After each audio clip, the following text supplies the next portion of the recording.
Hello everyone, I just want to welcome you back to my YouTube channel, and I'm gonna pick right back up with part 3 of finding love in uncommon places. And I'm continuing in this video to kind of just speak about some personal experiences that I've had.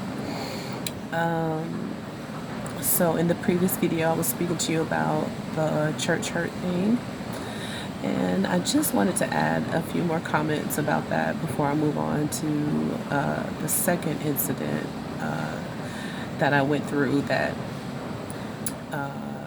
just kind of completely crushed my heart, so to speak.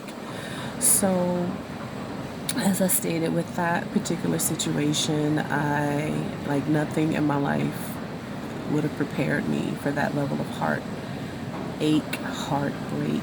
In fact, I didn't even know that like my heart could break like that.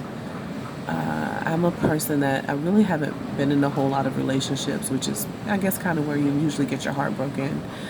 But thankfully, I've been kind of protected and shielded from that. And, I've always just kind of done things or tried to live life the right way and treat people right. So nothing in my life prepared me for the heartbreak that I felt when that situation happened. It was literally like having the wind knocked out of you.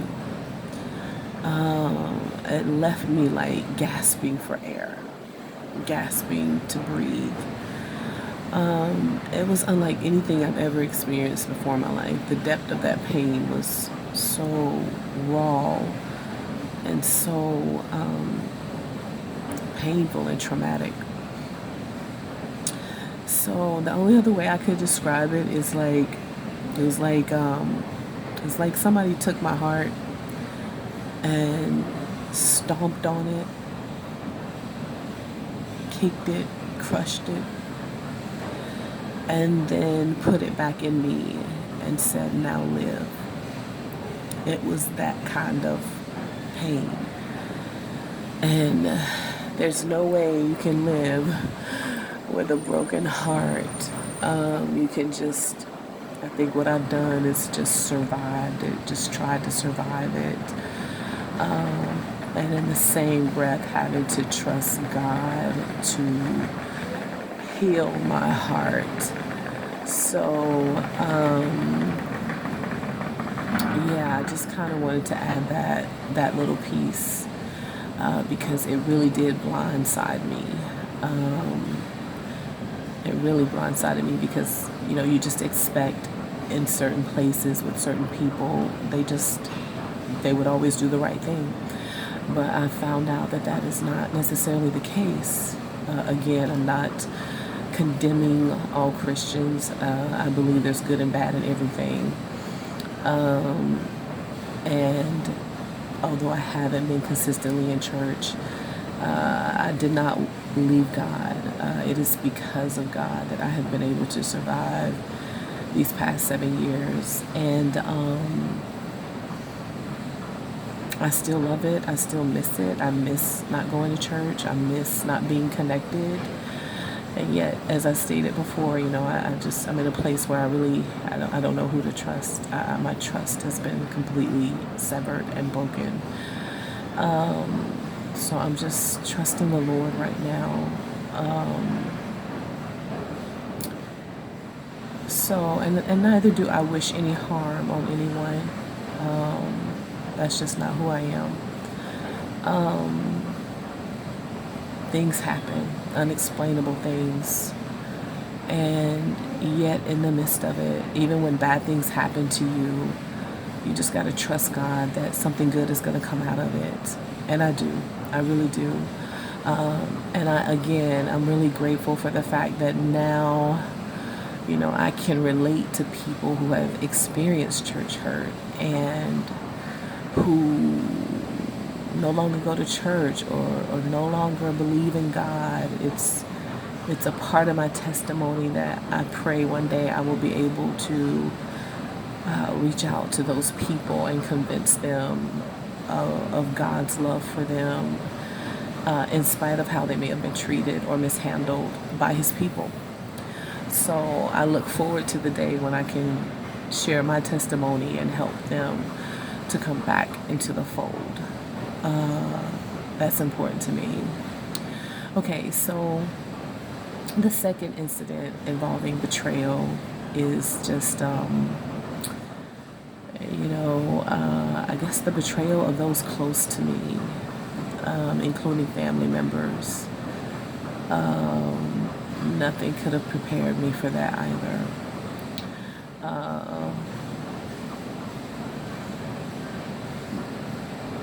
Specifically, my mother. It's really hard for me to fathom. It's funny because this morning I was thinking about some things in my childhood and thinking about my mother, and it almost, really brought kind of tears to my eyes because you don't expect your family, those close to you, mothers, siblings, whatever, you don't expect those people to betray you.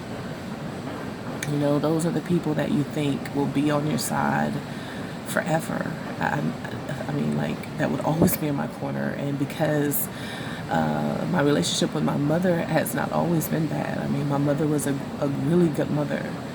But it just seems like, over these past 6-7 years, it's like something has changed in her towards me. And I've asked her about it, I've confronted her about it, and she can never really give me any explanation as to me having done anything that may have hurt her feelings or triggered something, triggered a negative response from her and me. And so I've gone to God. I went to God. I asked Him about it, asking Him, to show me if there was something that I did that I need to repent of. And He just hasn't given me anything. I guess I should understand that because coming from my background, being a juvenile probation officer, you realize that not everybody comes from a great family. Not everybody comes from a great, supportive family. And if you have that, you are truly blessed. I thought I had it at one point. I believe I did on some level. But like I said, the past 7 years, it's just been completely the opposite. To the point that, I finally just had to let go. And that was really hard for me to do. I took my time with it because I wanted to make sure. I'm one of those people that before I just walk away from something, I need to make sure that I've done everything that I could possibly do to reconcile. And at the end of the day, it's kind of why I'm here in Miami. It's why I left, went to North Carolina. I just had to make a decision to do what was best for me because I had given it enough time for those close to me to repent, to own it, and that didn't happen. So I just had to walk away. I had to do what was best for me. And having said that, I love my mother. I love my family. We're not that close anymore. And it's a big, I think everybody has that thing that it's really hard to trust God with. And my family is one of them. I don't know what to pray or how to pray because it seems so hopeless. So it's always been a source of pain for me. So that's kind of a little bit of the two betrayals that have just left my heart pretty much crushed. And trying to survive it, deal with everything I'm dealing with, from even more attacks coming against me, and still function as a person. It's been extremely difficult, but thankfully God has gotten me through every day. Not every day is a great day, but He's gotten me through it.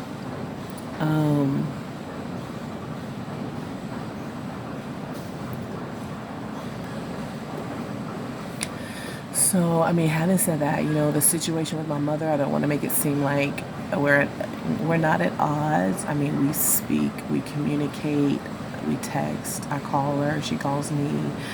We check in with each other. It's not like we don't have any relationship. It's just the relationship is different. But because she is my mother, I will always honor her, and do what God requires of me concerning her. I don't think she could ever do anything that would make me just stop speaking to her. But in the same breath, the relationship is not the same. But we do speak. I don't have any problems calling her or her calling me. She has been there a lot for me. She really was a great mom up until a certain point, a few years ago. So I try to put that in the forefront and remember the good things and dispel the bad things. So, as I stated, sometimes people aren't given or don't have the support that they need, or don't come from a great family background.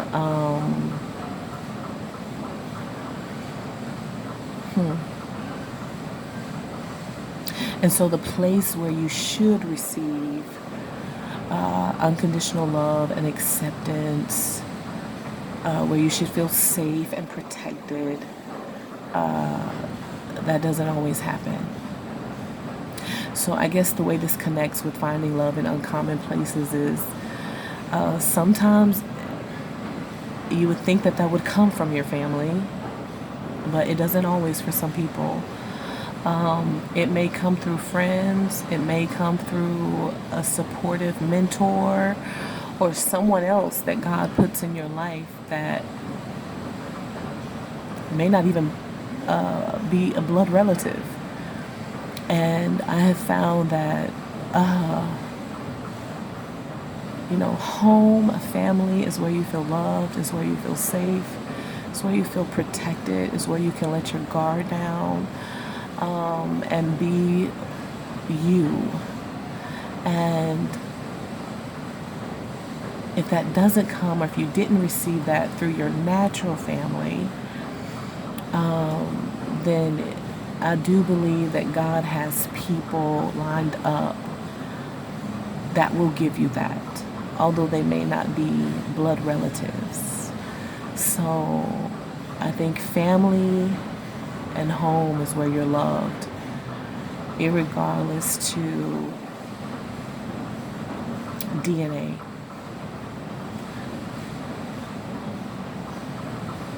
Home and family is where you are loved, safe, and protected.